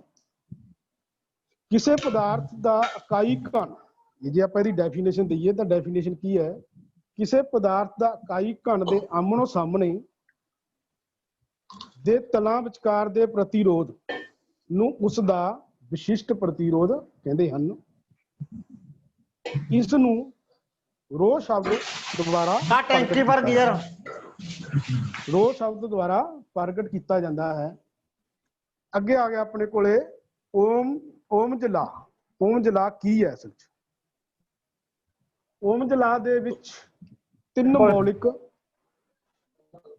ਮੌਲਿਕ ਸੰਬੰਧ ਨੇ, ਕਰੰਟ, ਵੋਲਟੇਜ ਅਤੇ ਰੈਜ਼ਿਸਟੈਂਸ। ਇਹਦੇ ਵਿੱਚ ਕਰੰਟ, ਵੋਲਟੇਜ ਤੇ ਰੈਜ਼ਿਸਟੈਂਸ ਦਾ ਤਿੰਨਾਂ ਦਾ ਸੰਬੰਧ ਹੁੰਦਾ ਹੈ। ਕਰੰਟ ਕੀ ਹੈ? ਇਲੈਕਟ੍ਰੋਨਾਂ ਦਾ ਵਹਾਅ ਨੂੰ ਕਰੰਟ ਕਹਿੰਦੇ ਨੇ। ਵੋਲਟੇਜ ਕੀ ਹੈ? ਬਿਜਲੀ ਸਰਕਟ ਦੇ ਕਿਸੇ ਮਾਧਿਅਮ ਦੇ ਦੋ ਬਿੰਦੂਆਂ ਵਿਚਕਾਰ ਜਿਹੜਾ ਪੋਟੈਂਸ਼ੀਅਲ ਡਿਫਰੈਂਸ ਹੁੰਦਾ ਹੈ ਉਸ ਨੂੰ ਕੀ ਕਹਿੰਦੇ ਨੇ? ਵੋਲਟੇਜ ਕਹਿੰਦੇ ਨੇ। ਰੈਜ਼ਿਸਟੈਂਸ ਕੀ ਹੈ? ਕਿਸੇ ਸਰਕਟ ਦਾ ਉਹ ਗੁਣ ਜਿਹੜਾ ਕਰੰਟ ਦੇ ਚੱਲਣ ਦੇ ਰਸਤੇ ਵਿੱਚ ਰੁਕਾਵਟ ਪਾਉਂਦਾ ਹੈ। ਜਾਨੀ ਕਿ ਓਮਜ ਲਾ ਇਹਨਾਂ ਤਿੰਨਾਂ ਦਾ ਸੰਬੰਧ ਨੂੰ ਦੱਸਦਾ ਹੈ। ਕੀ ਦੱਸਦਾ ਉਹ? ਓਮ ਦਾ ਨਿਯਮ ਇਹ ਦੱਸਦਾ ਹੈ ਕਿ ਕਿਸੇ ਬੰਦ ਸਰਕਟ ਦੇ ਵਿੱਚ ਸਥਿਰ ਤਾਪਮਾਨ ਤੇ ਪ੍ਰਭਾਵਿਤ ਹੋਣ ਵਾਲੀ ਕਰੰਟ, ਮਤਲਬ ਕਿ ਜਿਹੜਾ ਤਾਪਮਾਨ ਹੈ ਉਹਦਾ ਸਥਿਰ ਰਹੇ, ਉਹਦੇ ਵਿੱਚ ਕੋਈ ਬਦਲਾਅ ਨਾ ਆਵੇ, ਤਾਂ ਉਹਦੇ ਵਿੱਚ ਜਿਹੜੀ ਕਰੰਟ ਹੈ ਵੋਲਟੇਜ ਦੇ ਕੀ ਹੈ? ਸਮਾਨ ਅਨੁਪਾਤੀ ਹੈ। ਰੈਜ਼ਿਸਟੈਂਸ ਦੇ ਕੀ ਹੈ? ਉਹ ਉਲਟ ਅਨੁਪਾਤੀ ਹੈ। ਜੇ ਵੋਲਟੇਜ ਵਧੂਗੀ ਤਾਂ ਕਰੰਟ ਵੀ ਵਧੇਗੀ, ਜੇ ਰੈਜ਼ਿਸਟੈਂਸ ਘਟੇਗੀ ਤਾਂ ਕਰੰਟ ਵਧੇਗੀ। ਰੈਜ਼ਿਸਟੈਂਸ ਦੇ ਕੀ ਹੋ ਗਿਆ? ਉਹ ਉਲਟ ਅਨੁਪਾਤੀ ਹੈ, ਵੋਲਟੇਜ ਦੇ ਸਮਾਨ ਅਨੁਪਾਤੀ ਹੈ। ਤਾਂ ਆਪਾਂ ਕਹਿ ਸਕਦੇ ਹਾਂ V = I/R ਦੇ। ਤਾਂ I ਆਪਣੇ ਕੋਲੇ ਕਾਹਦੇ ਬਰਾਬਰ ਹੋਗੀ? V/R ਦੇ। ਤਾਂ R = V/I ਦੇ। ਇਹ ਤਿੰਨਾਂ ਦਾ ਸੰਬੰਧ ਹੈ। ਇਸ ਫਾਰਮੂਲੇ ਦੇ ਤੋਂ ਆਪਾਂ ਜੇ ਆਪਾਂ ਨੂੰ ਦੋ ਪੈਰਾਮੀਟਰ ਦਿੱਤੇ ਹੋਣ ਤਾਂ ਤੀਜੇ ਦੀ ਆਪਾਂ ਰੀਡਿੰਗ ਨੂੰ ਜਦੋਂ ਮਰਜ਼ੀ ਕੈਲਕੂਲੇਟ ਕਰਕੇ ਕੱਢ ਸਕਦੇ ਹਾਂ। ਇਸ ਸੰਬੰਧੀ ਮੈਂ ਇੱਕ ਨਿਊਮੈਰੀਕਲ ਪਾਇਆਗਾ। ਸੌਖੇ ਜਿਹੇ ਨਿਊਮੈਰੀਕਲ ਹੁੰਦੇ ਨੇ, ਆਮ ਤੌਰ ਤੇ ਰੂਟੀਨ ਚ ਪਾਏ ਜਾਂਦੇ ਨੇ, ਇਹ MCQ ਕੁਐਸਚਨਾਂ ਦੇ ਵਿੱਚ ਵੀ ਪਾਏ ਜਾਂਦੇ ਨੇ। ਇਹਨਾਂ ਨੂੰ ਛੱਡ ਕੇ ਨਹੀਂ ਆਉਣਾ। ਇਹ ਨੰਬਰ ਇਹਨਾਂ ਦੇ ਬਹੁਤ ਫੁੱਲ ਨੰਬਰ ਮਿਲਦੇ ਨੇ। ਕੀ ਹੈ ਇਹਦੇ ਵਿੱਚ? ਜੇ ਇੱਕ 25 ਓਮ ਦੀ ਰੈਜ਼ਿਸਟੈਂਸ ਹੈ, ਉਹਨੂੰ 10 ਵੋਲਟ ਸਪਲਾਈ ਦਿੱਤੀ ਜਾਵੇ ਤਾਂ ਆਪਾਂ ਇਹਦੇ ਵਿੱਚ ਕੀ ਕਰਨਾ? ਕਰੰਟ ਪਤਾ ਕਰਨਾ। ਕਹਿੰਦਾ ਭਾਵ ਆਪਾਂ ਕੀ ਕਰਨਾ? I ਨੂੰ ਪਤਾ ਕਰਨਾ ਹੈ। ਆਪਾਂ ਨੂੰ ਹੁਣ ਫਾਰਮੂਲੇ ਤੋਂ ਕੀ ਪਤਾ ਹੈ ਵੀ I ਕਿਹਦੇ ਬਰਾਬਰ ਹੁੰਦੀ ਹੈ? I = V/R ਦੇ। ਆਪਣੇ ਕੋਲੇ V ਵੀ ਦਿੱਤੀ ਹੈ, R ਵੀ ਦਿੱਤੀ ਹੈ। V ਕਿੰਨੀ ਦਿੱਤੀ ਹੈ ਆਪਣੇ ਕੋਲੇ? 10 ਦਿੱਤੀ ਹੈ। R ਕਿੰਨੀ ਦਿੱਤੀ ਹੈ ਆਪਣੇ ਕੋਲੇ? 25 ਓਮ ਦਿੱਤੀ ਹੈ। ਜਦੋਂ 10/25 ਕਰਾਂਗੇ ਤਾਂ ਕਰੰਟ ਆਪਣੇ ਕੋਲੇ ਕਿੰਨੀ ਆ ਜਾਂਦੀ ਹੈ? 0.4 ਐਂਪੀਅਰ ਕਰੰਟ ਆ ਗਈ। ਇਸੇ ਤਰ੍ਹਾਂ ਜੇ ਆਪਾਂ ਇਹਦਾ ਇੱਕ ਦੂਸਰਾ ਕੱਢਿਆ ਆਪਾਂ ਨਿਊਮੈਰੀਕਲ ਇੱਕ ਹੀਟਰ 220 ਵੋਲਟ ਸਪਲਾਈ ਲੈਂਦਾ ਹੈ। ਜੇ ਉਸ ਨੂੰ ਆਪਾਂ 4 ਐਂਪੀਅਰ ਕਰੰਟ ਦਿੱਤਾ ਹੋਵੇ ਤਾਂ ਉਹਦੀ ਆਪਾਂ ਕੀ ਕੱਢਣੀ ਹੈ, ਰੈਜ਼ਿਸਟੈਂਸ ਕੱਢਣੀ ਹੈ। ਉਹਦੇ ਵਿੱਚ ਕੀ ਕੱਢਿਆ ਸੀ ਆਪਾਂ, ਕਰੰਟ ਕੱਢਿਆ ਸੀ। ਹੁਣ ਆਪਾਂ ਕੀ ਕੱਢਣੀ ਹੈ, ਰੈਜ਼ਿਸਟੈਂਸ ਕੱਢਣੀ ਹੈ। ਉਸੇ ਫਾਰਮੂਲੇ ਤੋਂ ਇਹ ਫਾਰਮੂਲਾ ਬਣ ਜਾਊਗਾ। ਤਾਂ ਆਪਾਂ ਰੈਜ਼ਿਸਟੈਂਸ ਕੱਢਣ ਵਾਸਤੇ ਕੀ ਬਣਾ ਲਾਂਗੇ, R = V / I ਦੇ। ਹੁਣ V ਆਪਾਂ ਨੂੰ ਕੀਤੀ ਹੈ, ਵੋਲਟੇਜ ਕਿੰਨੀ ਦਿੱਤੀ ਹੈ, 220। I ਕਿੰਨੀ ਦਿੱਤੀ ਹੈ ਆਪਣੇ ਕੋਲੇ, 4 ਐਂਪੀਅਰ। 220/4 ਤਾਂ ਰੈਜ਼ਿਸਟੈਂਸ ਕਿੰਨੀ ਆ ਗਈ ਆਪਣੇ ਕੋਲੇ, 55 ਓਮ ਦੇ ਆ ਗਈ। ਤੀਜਾ ਨੁਮੈਰੀਕਲ ਇਸੇ ਤਰ੍ਹਾਂ ਹੀ ਮੈਂ ਦਿੱਤਾ ਵੋਲਟੇਜ ਦਾ, ਕਿ ਤਿੰਨੇ ਚੀਜ਼ਾਂ ਨੂੰ ਆਪਾਂ ਰਿਲੇਸ਼ਨ ਦਿੱਤਾ ਕਿ ਤਿੰਨੇ ਚੀਜ਼ਾਂ ਕੱਢਣ ਵਾਸਤੇ ਉੱਥੇ ਆਪਾਂ ਪਹਿਲਾਂ ਕਰੰਟ ਕੱਢਿਆ ਸੀ, ਫਿਰ ਰੈਜ਼ਿਸਟੈਂਸ ਕੱਢੀ ਸੀ। ਹੁਣ ਆਪਾਂ ਕੀ ਕੱਢ ਰਹੇ ਹਾਂ, ਵੋਲਟੇਜ ਨੂੰ ਕੱਢ ਰਹੇ ਹਾਂ। ਉਸੇ ਫਾਰਮੂਲੇ ਤੋਂ ਇਹ ਫਾਰਮੂਲਾ ਬਣਦਾ, ਜੇ ਇੱਕ ਕੋਇਲ ਦੀ ਰੈਜ਼ਿਸਟੈਂਸ 60 ਓਮ ਹੈ, ਉਸ ਅੰਦਰ 4 ਐਂਪੀਅਰ ਦਾ ਕਰੰਟ ਲਾ ਦਿੱਤਾ ਜਾਵੇ ਤਾਂ ਕੋਇਲ ਦੀ ਆਪਾਂ ਕੀ ਕਰਨੀ ਹੈ, ਵੋਲਟੇਜ ਪਤਾ ਕਰਨੀ। ਹੁਣ ਉਸੇ ਫਾਰਮੂਲੇ ਤੋਂ ਬਣ ਗਿਆ V = ਕੀ ਹੁੰਦਾ ਆਪਣੇ ਕੋਲੇ, I/R ਦੇ। I ਆਪਾਂ ਨੂੰ ਦਿੱਤੀ ਹੈ 4 ਦਿੱਤੀ ਹੈ, ਤੇ ਰੈਜ਼ਿਸਟੈਂਸ ਕਿੰਨੀ ਦਿੱਤੀ ਹੈ, 60 ਓਮ ਦਿੱਤੀ ਹੈ। ਜਦੋਂ 60 ਨੂੰ ਆਪਾਂ 4 ਨਾਲ ਗੁਣਾ ਕਰਾਂਗੇ, ਮਲਟੀਪਲਾਈ ਕਰਾਂਗੇ, ਤਾਂ 6 ਚੌਕਾ 24, 240 ਵੋਲਟ ਆਪਣੇ ਕੋਲੇ ਆ ਗਈ ਇਹ।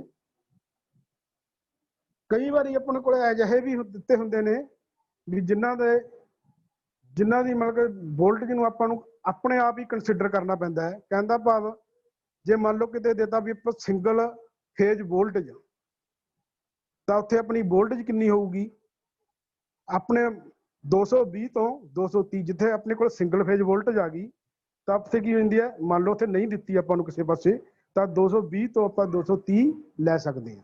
ਜੇ ਕਈ ਵਾਰੀ ਆਪਾਂ ਨੂੰ ਕੀਤਾ ਵੀ 3 ਫੇਜ਼ ਵੋਲਟੇਜ, ਤਾਂ ਆਪਾਂ 3 ਫੇਜ਼ ਵੋਲਟੇਜ ਕਿੰਨੀ ਹੁੰਦੀ ਹੈ ਆਪਣੇ ਕੋਲੇ, 440, ਅਪਰੋਕਸੀਮੇਟਲੀ 440 ਹੁੰਦੀ ਹੈ।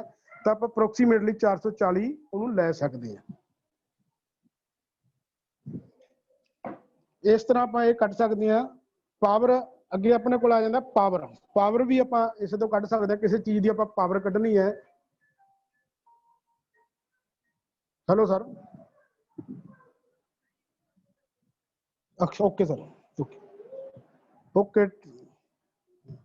ਚਲੋ ਟਾਈਮ ਦੀ ਪ੍ਰੋਬਲਮ ਹੈ, ਕੋਈ ਗੱਲ ਨਹੀਂ। ਪਾਵਰ ਆਪਣੇ ਕੋਲ ਕਾਹਦੇ ਬਰਾਬਰ ਦੀ ਹੈ, ਮੇਨਲੀ ਦੱਸ ਦਿੰਦਾ ਮੈਂ ਤੁਹਾਡੇ ਕੋਲੇ। Power voltage = current V × I ਦੀ। ਇਸ ਤਰ੍ਹਾਂ ਕਈ ਵਾਰੀ ਆਪਾਂ ਨੂੰ ਪਾਵਰ ਦਿੱਤੀ ਹੁੰਦੀ ਹੈ, ਜਿਵੇਂ ਪ੍ਰੈਸ ਦੀ ਆਪਾਂ ਨੂੰ ਪਾਵਰ ਦਿੱਤੀ ਹੈ 750 ਵਾਟ, ਤੇ ਆਪਾਂ ਨੂੰ ਵੋਲਟੇਜ ਪਤਾ ਹੀ ਹੈ ਸਿੰਗਲ ਫੇਜ਼ ਦੀ ਵੋਲਟੇਜ 230 ਚਾਹੀਦੀ, ਤਾਂ ਸਕਦੇ ਹਾਂ ਵੀ ਕਿੰਨਾ ਉਹ ਕਰੰਟ ਲੈ ਸਕਦੀ ਹੈ। Thank you sir. ਅਗਰ ਕਿਸੇ ਦਾ ਕੋਈ ਸਵਾਲ ਹੋਵੇ ਸਰਕਟ ਜਾਂ ਓਮ ਜਲਾ ਸੰਬੰਧੀ, ਪਲੀਜ਼ ਮੈਨੂੰ ਪੁੱਛ ਸਕਦਾ, ਜਾਂ ਮੇਰੇ ਮੋਬਾਈਲ ਨੰਬਰ ਹੈ 90417 32620, ਉਹ ਨੋਟ ਕਰ ਲਓ। ਮੇਰੀ ਈਮੇਲ ID ਹੈ satish@gmail.com। ਜੇ ਕਿਸੇ ਦਾ ਸਵਾਲ ਹੈ ਜੀ ਪੁੱਛ ਸਕਦਾ, ਮਿਊਟ ਕਰ ਲਓ। Hello sir.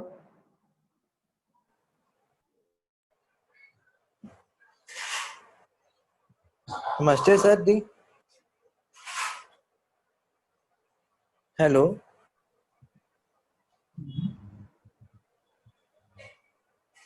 हेलो,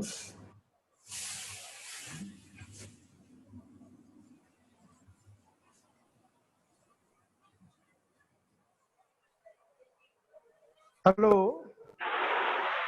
सर जी हेलो तुम एक बारी पेज ते समझाया सर, दोबारा रिपीट कर देना।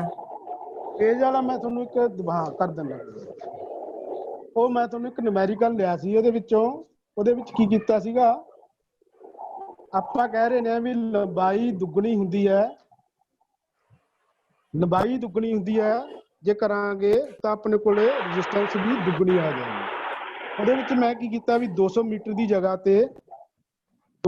ਜਗ੍ਹਾ ਤੇ ਜਿਹੜੀ ਉਹ ਲੰਬਾਈ ਹੈ ਉਹਨੂੰ 400 ਮੀਟਰ ਲੈ ਲਿਆ। ਕਹਿੰਦਾ ਭਾਵ ਮੈਂ ਉਹਨੂੰ ਦੁੱਗਣੀ ਕਰ ਲਈ। ਜਦੋਂ ਉਹਨੂੰ ਮੈਂ ਕੈਲਕੂਲੇਟ ਕੀਤਾ ਤਾਂ ਉਹਦੀ ਕੀ ਆ ਗਈ, ਰੈਜ਼ਿਸਟੈਂਸ ਦੁੱਗਣੀ ਆ ਗਈ। ਜਾਂ ਆਪਾਂ ਕਹਿਣ ਦਾ ਭਾਵ ਕੀ ਸੀਗਾ ਵੀ ਜਦੋਂ ਲੰਬਾਈ ਵਧੀ ਹੈ ਤਾਂ ਆਪਣੇ ਕੋਲੇ ਕੀ ਹੋ ਗਿਆ ਦੀ ਰੈਜ਼ਿਸਟੈਂਸ ਵੀ ਡਬਲ ਹੋ ਗਈ।